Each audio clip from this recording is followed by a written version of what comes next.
Hello, welcome. Welcome to Stories in Time. I'm Eloise Schottler, your storyteller. I'm Irish. You might not believe that, but it's true. My great-great-grandmother was born in Tipperary in 1825. This year, she would be 188 years old. Can you believe that? Well, I never knew her, of course. She was dead long before I was born. And as I was coming up, her stories, the stories about her, people had forgotten them.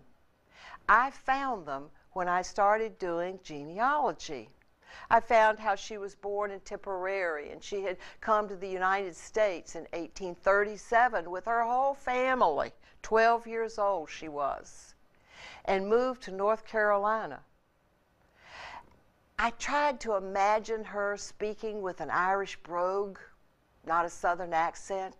I wondered what stories she had left for her children. But I never did get to Ireland until 2008. Jim and I went to Ireland. He also has a lot of Irish in him, much more than I do. His Sheas and Campbells and all, mount up. And so we decided we would water our Irish roots, and we went to Ireland. I wanted to meet people, the Irish people, but we were with an elder hostel, and we spent most of our time with 40 Americans in a bus.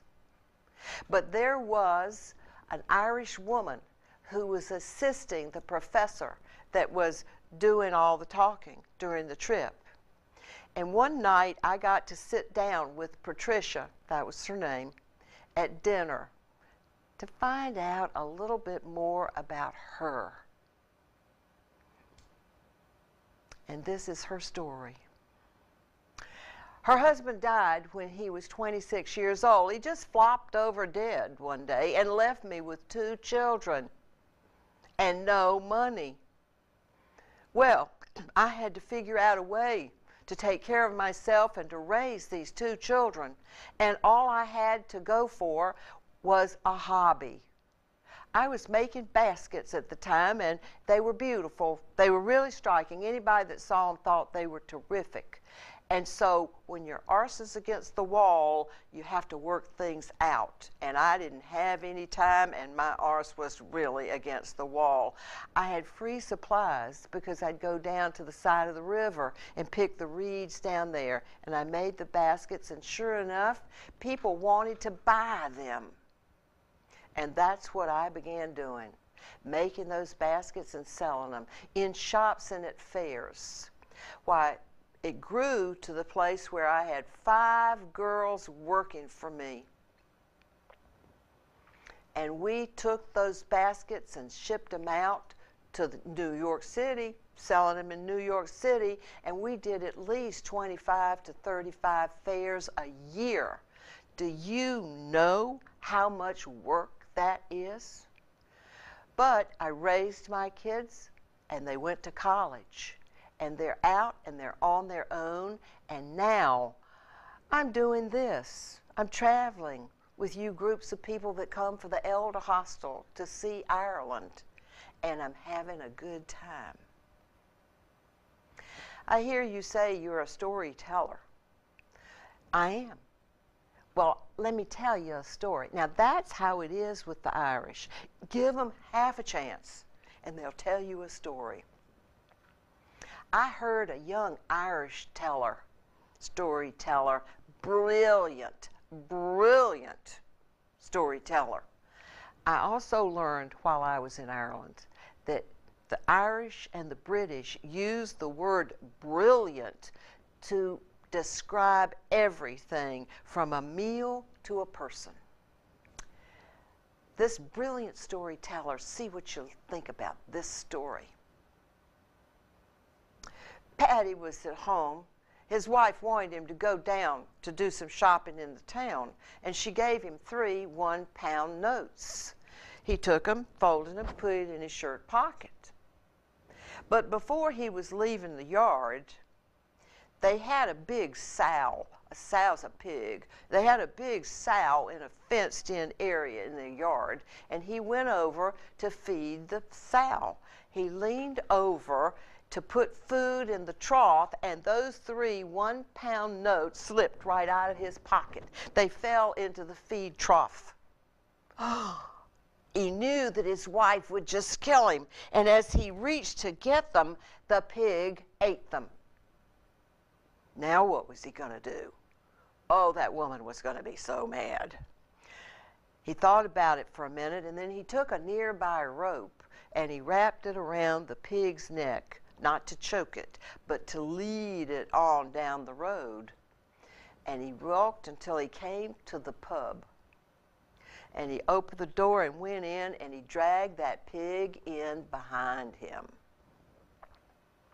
Everybody looked up, noticed that pig right away. What's the pig coming to the pub for? He went over to the bar. The bartender came up and he said, "I want a shot of whiskey, please." And the man served him a shot of whiskey, and he took that shot and he opened up the pig's mouth and dumped it in. The pig drank the whiskey, and then he rears his foot back and he kicked the pig right in the stomach. And the stomach just squeezed, and the pig belched, and out came one of the one-pound notes. Picked it up off the floor, wiped it off, smoothed it out, folded it, and put it back in his pocket. He said to the bartender, "I'll have another shot of whiskey, please."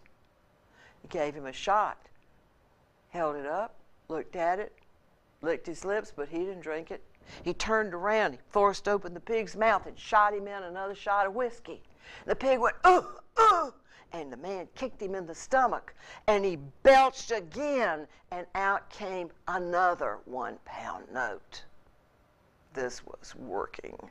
He reached down, he picked up the one-pound note, he wiped it off, he smoothed it out, he folded it, and he put it in his pocket. Every eye in that pub was now on this miraculous pig. This pig that took a shot of whiskey and coughed up pound notes. What in the world? The bartender was practically hanging over the bar looking at this fabulous pig. Man turned back to the bar. "I'll have another shot, please." Poured him a shot, handed it to him. Held up that shot. He saw all the eyes on him, so he played it a little bit. He held up the shot, looked at it, and then he turned to the pig and opened his mouth and pushed the whiskey into the pig's mouth. The pig swallowed that whiskey, and he kicked him in the stomach, and whoop, out came another one-pound note onto the floor. He leaned down with a big smile on his face, wiped it off, smoothed it out, folded it, put it back in his pocket.